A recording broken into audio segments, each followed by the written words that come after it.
Hello viewers, how are you? Today I will show you how to hide followers and following. Okay, let's go. First open your Play Store and charge now Instagram and update.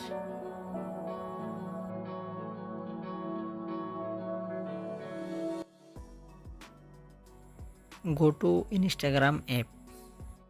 Click on Instagram profile. Tap now three dot option.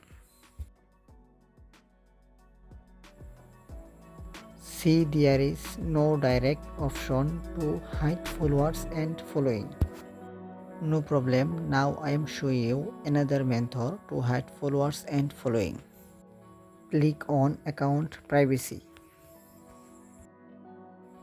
Now make your account private.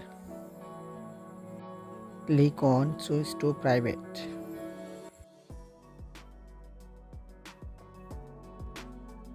By the settings, no one can see your followers and following. By this is the way you can easily how to followers and following.